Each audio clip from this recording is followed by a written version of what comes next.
everyone. I will start again when Dawn is ready. I'm ready. Okay. Hey everyone, and welcome back to the Novel Universe with your hostesses Ashley and Dawn, and we are together for the first time in a very long time. Over a year. Since I think we March. started this March was the last podcast. Oh, okay.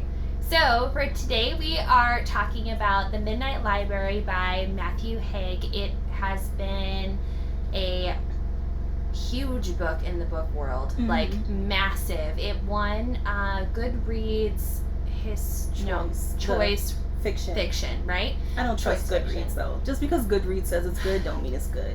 And also it's on a New York Times best-selling list, and Yeah. I guess it's still like ranking at like 16 or something. It's like relatively high still, which is abnormal. So we're like, we need to read this book and see what this book is all about. So we read it, and you're about to hear what this book is about. So if you are new joining our podcast, Dawn and I usually start off our podcast with the synopsis, our likes and dislikes, that are all spoiler free, and then we will let you know in the show notes when we are going to spoil it. So if you haven't read this book, you won't, completely lose all hope in what's happening. Lose all hope in what's happening. If you also are interested, you can follow us on Instagram, Novel Universe Pod, and we also sometimes post things to YouTube, Novel Universe. Mm-hmm. So, without further ado, Matthew Haig and the Midnight Library. Between life and death there is a library, and within the library the shelves go on forever. Every book provides a chance to try another life that you can live. To see how things would be if you made other choices, would you have done anything different if you had the chance to undo the regrets? A dazzling novel all about choices that go into a life well lived, from the internationally best-selling author of Reasons to Stay Alive and How to Stop Time. Somewhere beyond the edge of the universe, there is a library that contains an infinite number of books, and each one the story of another reality. One tells the story of your life as it is, along with another book for the other life you could have lived if you made a different choice at any point in your life. So, in The Midnight Library, Matthew Haig's enchanting new novel, Nora Seed finds herself faced with this decision. Faced with the possibility of changing her life for a new one, following a different career, undoing old breakups, realizing her dreams of becoming a glaciologist, she must search within herself as she travels through the Midnight Library to decide what is truly fulfilling in life and what makes it worth living in the first place. Okay. So, that's a lot. That was a lot. That was a lot. And it wasn't until the last paragraph where we heard her name. We finally heard The main character's name. Okay, so without further ado, what are our ratings, Dawn? I gave it a 4. Me too! Yeah. Me too. Yeah. Me too. I gave it a 4. I couldn't quite give it a 5, which we'll probably discuss why later. I had a hard time reading this book because originally I thought about giving it 3.5, but I think I liked things a little bit more than I thought, so I ended up giving it a 4. I was going to give it higher, and then some things happened that made me give it lower, and of course I will say what those things were, but I was expected to be blown away, and I wasn't. Not that it's bad. It's not bad. No, it's definitely not bad. No. We have read bad. Yes. This The is not themes of bad. But I was not like, I don't know, for some reason, this is going to sound really bad, but for some reason, when I read adult, I just assume that I'm just going to be blown away because it's an adult book. And I'm not. So I'm like, why are all these people bitching about YA? Because adult ain't always great. So there's plot holes, there are narration issues, characters underdeveloped, you name it. It happens in every single realm of books that we have read. But I always think it too, because I feel like adult books are supposed to be like way more advanced beyond our years. Yeah. So we should be given better, like J.R. Tolkien or George Martin or something like some sort of intense book. And lots of times that's not what happens. No. So, okay, going into our dislikes. Who's first? Should I start? Yeah. I did not like our main character, Nora. Oh no. Oh Why? no. Oh no. She was very blasé for me in a lot of ways. And it wasn't so much more in the beginning of the book. It was more towards the middle of the book where we're like really trying to figure out what her decision is going to be within this library. So basically, you know, she finds herself in that in-between space, right, where she we don't know what has happened to her, but it's assumed that she's, you know, tried to kill herself, and somehow she ends up in the library and is faced with all these different decisions. And I was like, oh wow, she's gonna be like this really great character and have like a bunch of growth. And I felt like when she was trying out all of her different lives that she could have led, some of them I felt like I was still getting the same Nora in them. Okay. As I was presented with. So when I say blah, it was not like she was a different person in each life. She was still herself. So, yeah, for me that was one of my... I didn't have that as a dislike, but I see what you're coming from. I see what you're saying. She wasn't a big personality. And actually, there were moments where she would be really snarky, and I was like, that doesn't seem like that would be someone who's so, I don't want to say depressed, but I don't know. Yeah. I didn't have that, but I see what you're saying. Okay, so my major dislike is usually when you read any book, and I went to an author visit from Ruta Sepetys, and she said that the reader gets whatever they can get out of the book. It's not up to the author to tell you what to get out of the book. It's up to you to get whatever you get, and everyone is going to get something different, and everyone's correct. Yeah. But in a book like this, I'm like, okay, well, Matt Haig definitely has something to say, and he's going to tell me what the point of the book is. And I'm waiting for it, and and it just seemed to be like a lot going on. Yeah. And I kept waiting for it to be a little bit more cohesive. Finally, at the end, he does say what his point is, but by then I had already dropped it to a 4. Yeah. Me too. So that was my problem. It was just too much going on. It lacked focus. Yeah. Just a little bit. At the end, it was fine, but it did lack a little focus for me. So yeah, that's why it was not a 4.5. I can totally agree, because I was waiting for that big moment, because Matt Haig is known for his nonfiction books. Like, he's a nonfiction writer. So when I was watching someone else kind of give their debriefing on how disappointed they were in him because his fiction work is not nearly as good as his nonfiction work, and it's always like a deep philosophical like thinking and like something you're gonna get from this book or whatever. And they were like, it just didn't happen. So they felt as though, you know, he had an editor or something like that was like, your name is really huge, like we can push this book out, let's do it, and yada yada yada. And so they were just griping about, I think we probably listened to the same booktuber. Because, is that the guy you listened to him too? Yeah. And he have glasses like down here. Yeah. You did. Yeah. You did.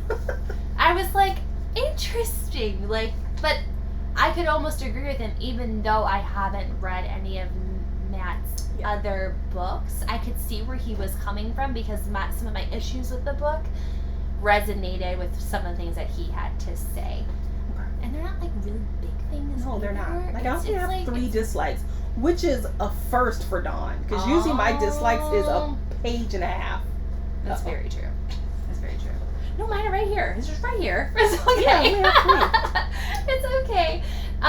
Okay, so another issue I have with this book is you already know how this book is going to end, like, somewhat. You know that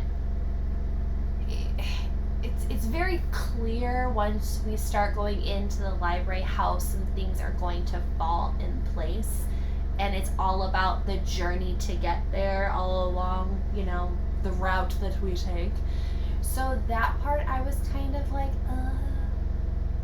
because on Nora's journey to find who she is as a person, I mean, she's a 35-year-old woman that has just lost out in life. Like, everything just sucks. She's just not made it big for herself. You know, she didn't say yes to this guy, and this with her mom and this with her dad, you know, yada yada, all these things. And all of the secondary characters that they put in this book to help her journey, I feel like it just, I don't know, it just kind of fizzles out. Okay. A little bit. That's my opinion. Alright. I didn't have that either. Usually, and I know I keep saying I didn't have that, but usually Ashley to have the same dislikes. And so when we don't, it's a shocker. I know, but I want to talk about it. I am gonna disagree. I don't think that the secondary characters fizzled out. I think they served a purpose, and I'm gonna say in my likes why I think so. Okay. Okay. So my other dislike is, like, I don't suffer from a mental illness, and I've never been to therapy or anything like that. But, and considering that this man writes nonfiction, I feel like Nora's ending was a little bit too happily ever after, and she didn't go to any therapy. Indeed. So I feel now this, maybe of course he wrote it like that on purpose. It's his book. He knows what he's doing. And maybe it was meant to be a fairy tale type of a story, and not a, now she gets all back on her meds and then she goes to go to a therapist 3 times a week or something. Sure, I can accept that. But, and if that's the case, then this is not the type of book that people should be going to for advice. Yeah. Which a lot of people do. They go to fiction books and see themselves in characters and emulate what the character does. Instead of asking a real person, they will seek out a book. Teens do it all the time. I'm a teen librarian. And there are some books that I will not recommend to a teen because the message is not going to benefit them.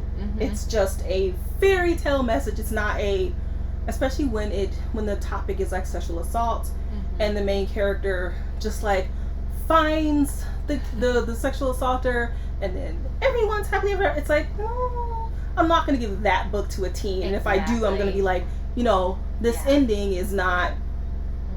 Maybe I won't say anything, but usually when teens come to me and they say I want a book about abuse, I'm not going to give them the book with the fairy tale ending. I'm going to give them the book with the realistic ending. So, yeah. No, I agree, because this book touches a lot on you know, your regrets and what happens when you've reached the end of your tether, basically. And the concept of the Midnight Library is in fact a fairy tale. Like, it's like, that's not, in my opinion, it's a fairy tale. It's that place of second chance that I think we as humans try to adapt, like, into our brains, and hope that maybe when we've reached the end of our line that we would kind of get a shot at a second chance. But it's like, but does that really happen? I don't know. That makes sense. I had some issues with this book, and this is just a tiny, I'm going into nitpicks, like, okay, in my little list here. It's nitpicking time. I had some issues with the narration of this book. I was listening to some of it, and a lot of the dialogue felt like it kind of just meshed together, especially when it was 2 different characters, like this character's talking and then this character's talking, and all of a sudden I'm like, oh wait, did that actually happen? Oh no, she was thinking it. But it was very confusing to listen to it, because I was like, wait, what, did she say that? Did she not say that? Was she in her head? I don't know. But yet again, it's also a character who is struggling with, you know, depression and suicidal thoughts. So that might have also been the tone of the book. I don't know. It was in a few parts. I listened to it as well. I thought Carrie Mulligan did an awesome job. Yeah, she did. And that was actually one of my likes. But usually when a woman narrates, they kind of change their voice a little bit for different characters. And she was just like, I'm famous, I don't gotta do that. And she didn't. she really didn't. I was like, wait, who is this person talking? I don't know. So And I did not have a book in front of me. No! And I wanted a book because some of the chapters were short. And I'm like, how does it look on the page? I'm not quite sure. She didn't say chapter 1, chapter 2. She just went into the... So I'm like, oh... So I really wanted to look at the book just to kind of see the formatting. I never got to, but... I know. I don't have any nitpicks. I'm done. Oh! I know. Okay. Shocker. One of my other ones is I want to know what happened to a certain someone. Okay. It was kind of just fizzled out, and I can't really say it because it's kind of a spoiler. But that's one of my other little nitpicks. I was kind of like, wait a minute, did that happen? No. Yeah. Okay. Going into likes? Going into likes. There we go. Okay. We just say how quotable this book is. Oh yeah, that's my first one. That's my first Are you one. serious? Quotes. Well, I mean, it has a lot of philosophers in it. It's going to be quotey. I mean, it can't help but to be quotey. I know, but it wasn't redundant. That was the nice thing about this book, is that I didn't feel like I heard that quote already in a previous chapter, because you're talking to someone who has, like, she went to school for philosophy. Mm-hmm. So she's rather intelligent with how she views life and stuff like that. So I was like, this book. I was walking my dog listening to this book, and there was one life that she was in, and she had said the quote about regrets, and I'm gonna say it because it's so good. I don't have that. She says, regrets don't leave, they're like mosquito bites that always itch. And I was like, that's a good one. Oh my goodness, like it just kind of like struck me, and I was like, that's genius. It's so true though, because, you know, she's presented into this library, right? And her guide is her old school library, and the one person that was there for her in a crisis moment or whatever. And she presents her with the book of regrets, and it's like, the whole entire thing is, if you could change even just the smallest regret, your whole entire life would be different. Mm-hmm. And then that quote pops out, and I was like, yep, totally get it. Yeah. Totally get it. Didn't have that one, but let's hear yours. I had, sadness is intrinsically part of the fabric of happiness. You can't have one without the other. Mm-hmm. And sometimes saying your truth out loud is enough to find others like you, which I thought was really good. Yes. And this one is not really a quote as much as it was a moment in the book. And in this moment, she does the regret where she says yes to Dan. She marries Dan. Oh, okay, yeah. And in their marriage, she said, or the narrator said, she had shrunk for him, but he still hadn't found the space he needed, which I thought was what a lot of people do. They shrink themselves for people, and it's still not good enough. Exactly. And I thought that was just like the perfect description for Dan. So I like that one. Oh, I love that so much. I just love that, like, you could say so many words in just a single sentence with this book. So good. Yeah. So good. Not a lot of authors can do that. No. Which we know well. 600-page books. For no reason. 3 pages just to describe a wall. No, thank you. I don't need it. Mm-hmm. Oh, okay. So, Mrs. Elm, which was her guardian, if you will, I just loved her so much. I loved the fact that, she didn't really give her a yes or no answer as to which life was the best life for Nora to choose. And it was all a matter of, you may find many things in the different choices that you make in life, but you honestly have to figure out, the best one that's going to fit who you are. I really just liked the way that she spoke to her. I feel like that's probably why she was her guardian. Yeah. Of all things. Guardian is not a term used in the book. I'm just saying guardian because it's a lot more... It describes what she was. Easier to figure out. I like the idea. I have never read anything like this before. Mm-hmm. I don't think I have. Where you're kind of in limbo, and then no, I haven't. And it could just be because I read a lot of YA, where you're in this limbo and you can go back and change some of the mistakes, or not mistakes, but your regrets. Mm-hmm. Not regrets, not in quotes, but regrets that you made. So anytime I read a book where I have not read the plot before, I'm automatically on board. I'm like, yes, I've never read this before. Let's go. It automatically jumps up stars. Mm-hmm. So I did really like the idea of it. Oh, I loved the idea of this book. There are some books that we read, because Don and I read quite a bit, that you're just like, this is gonna be bad. This is gonna be so. And you can.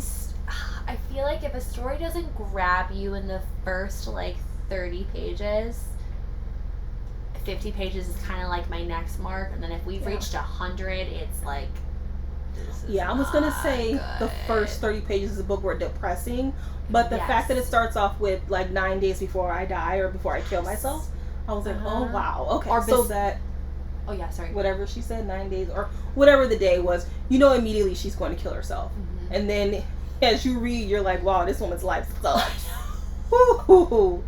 It's so bad. She reminds me of Mr. Heckles from Friends, the old guy that's got the broom in his hand.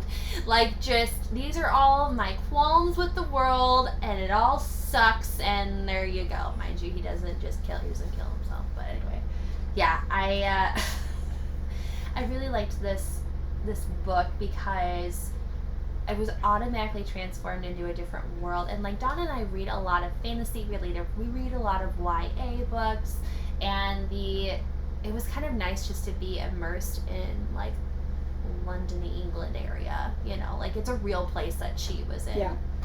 Belshire or whatever it's something like that. Starts with a B.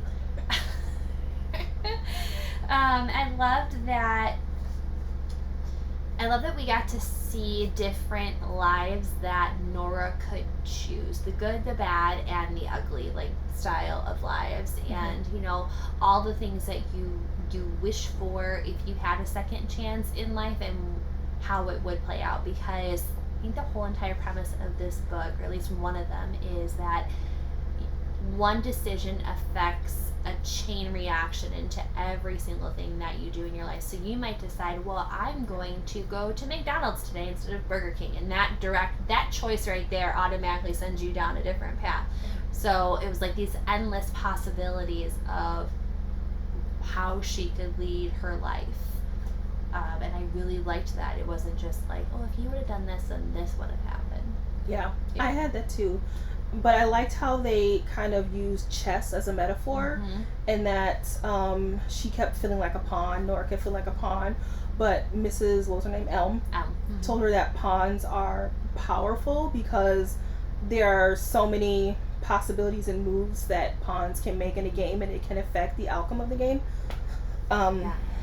And that chess has, after the first move, I don't know how many different possibilities there are to this game, but the number was huge. Yeah. All the different ways one could win the game.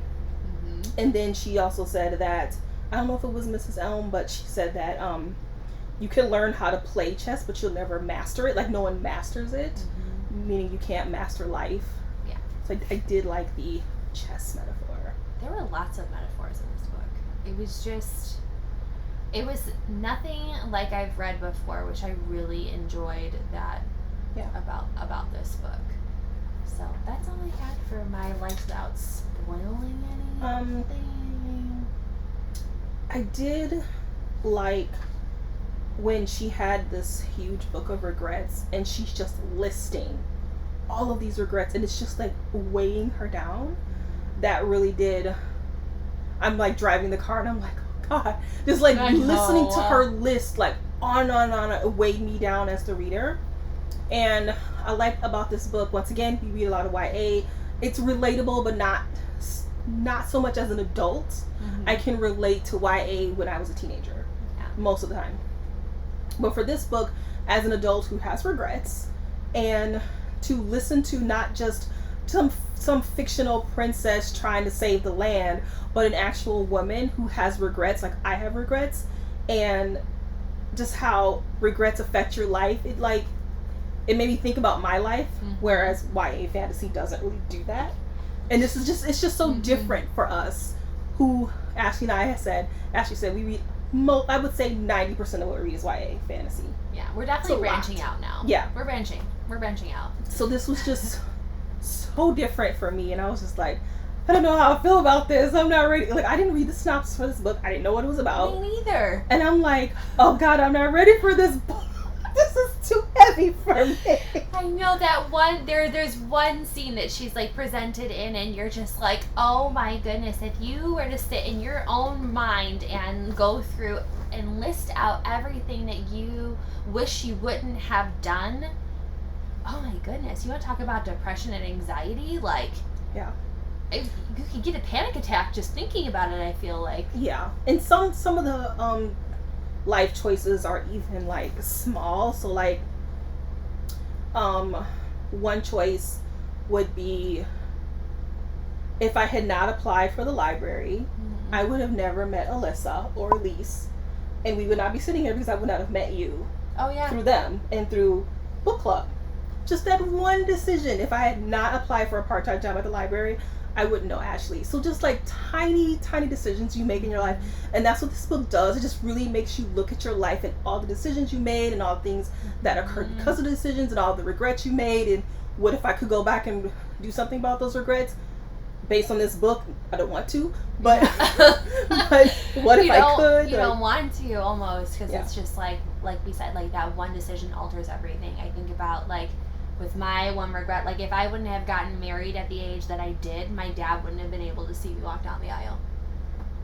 Like literally 1 year later, he was gone. So it's like, and when you have all these little things happening, you're just like, oh, if that didn't happen, then it would have played out totally differently, or even in book club relations, if I wouldn't have gone to book club, I wouldn't have met you. Yeah. Or gotten deeper with any of our other friends. It's true. It's true. If we're being honest, just making that one choice. So, do you have any more notes? That's all I had for likes. So, all in all, for our spoiler-free edition, this was a really good book. Yeah. I would definitely relate it to someone else to Oh read. yeah, I Like, totally recommend it to everybody. It's worth it. It's definitely worth the read. Honestly, I think what you get out of it is going to be different just based on your own experiences and your own regrets and just how you choose to lead your life. But I want to leave with this quote before we move to spoilers. Okay. If you aim to be something you are not, you will always fail. Aim to be you and the truest version of you. That's Good quote. from the book, man. It is really good. So if you like what you hear, please go and have a listen to all of our other podcasts, and you can get notifications as to when we post another one, so you can download them anywhere you get your podcasts from. And until next time, we'll catch you in the next podcast. But if